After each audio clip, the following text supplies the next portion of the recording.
নমস্কার আপ নমস্কার, আপনারা দেখছেন নিউজ 24 ইন্ডিয়া। জানাবো আজকে বাছাই করা কয়েকটি গুরুত্বপূর্ণ খবর।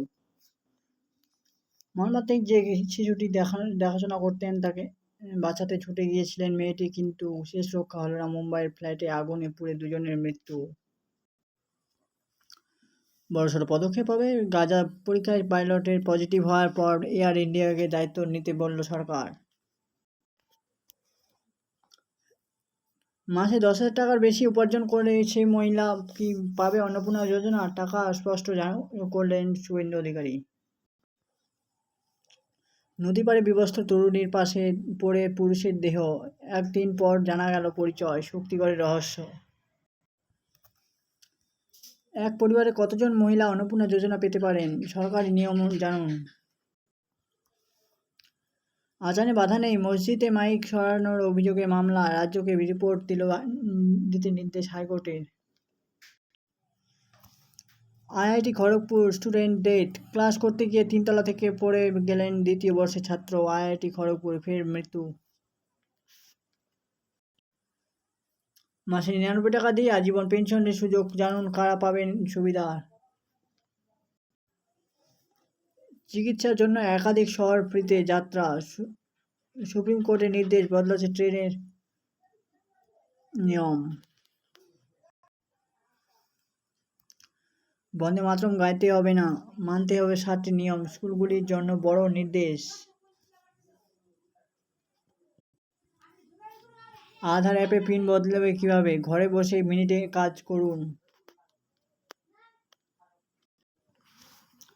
দিল্লিতে ভয়াবহ বিস্ফোরণ নেপথ্যে আল কায়দা, ভারতে বাংলাদেশের প্রভাব বাড়ছে, জঙ্গিরা কি জানালো রাষ্ট্রসংঘ। খাদ্য নিরাপত্তা ও স্বাস্থ্যবিধি লঙ্ঘনের অভিযোগে ডোমিনিও এর 4টি আউটলেটের লাইসেন্স সাসপেন্ড। গ্যাসের দামে ফের পতন, কলকাতা 14 ও 19 কেজি সিলিন্ডারের দাম কত জেনে নিন।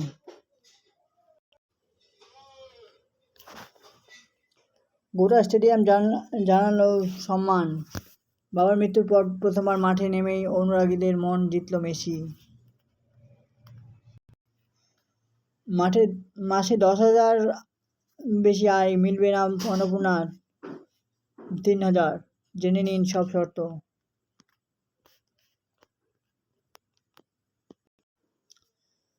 অভিষেক বন্দ্যোপাধ্যায়কে ঘিরে জোর বিতর্ক, শ্রমিক মামলায় অভিযোগ, মাটি কাটার কাণ্ডের তদন্তের নির্দেশও আদালতের।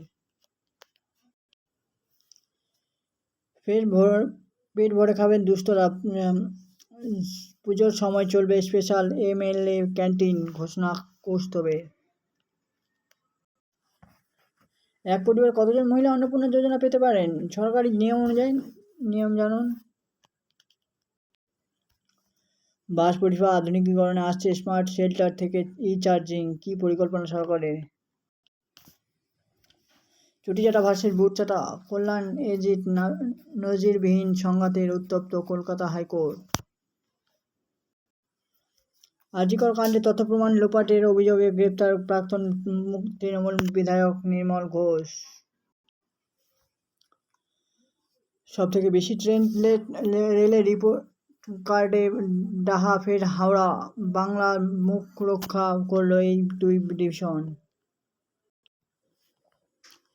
3 কামরার বাড়ি থাকলেও মিলবে অন্নপূর্ণার টাকা, তবে মানতে হবে এই শর্ত, জানুন কার যোগ্য।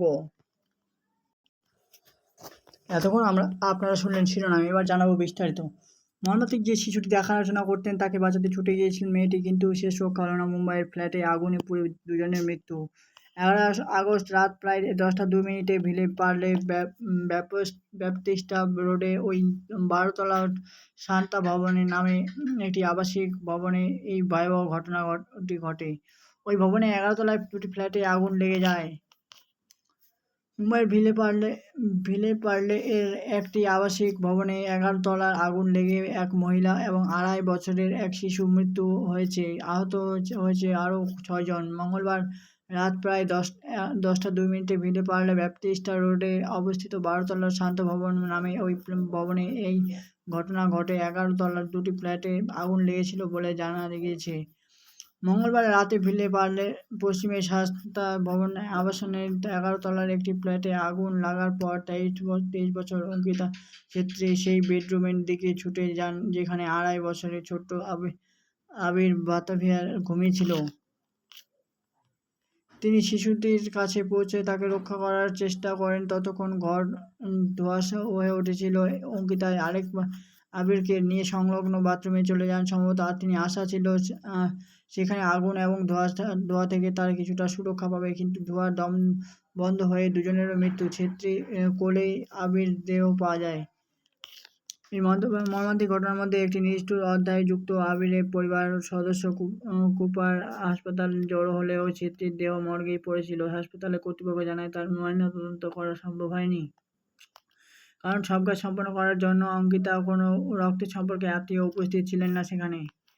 বিল্ডিংয়ের সচিব কেতন পরীখ জানান, অঙ্কিত ছেত্রী পশ্চিমবঙ্গের শিলিগুড়ি বাসিন্দা ছিলেন এবং তার এক আত্মীয় বিল্ডিংয়ে এসে তার দেহ শনাক্ত করেছিলেন। পরে তার পরিবারকে মৃত্যুর খবর জানানো হয়। তার সঙ্গে দেহ নিয়ে যাওয়ার জন্য রওনা দিয়েছিল এবং বৃহস্পতিবার সকাল নাগাদ পৌঁছানোর কথা ছিল। 23 বছরে অঙ্কিতা 1 বছরের কম সময় ধরে ওই পরিবারের সঙ্গে কাজ করছিল।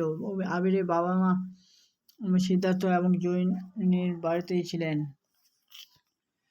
ওই পরিবারের এক আত্মীয় বলেন, সে ছিল তার বাবা-মায়ের সবচেয়ে ছোট সন্তান। তার বাবার কথা বলার মতো অবস্থা নেই। তার বাড়িতে অচেতন অবস্থায় শোকে ভেঙে পড়েছিল। তাই ময়নাতদন্তের কাজ সম্পন্ন করার জন্য আমরা এখানে এসেছি।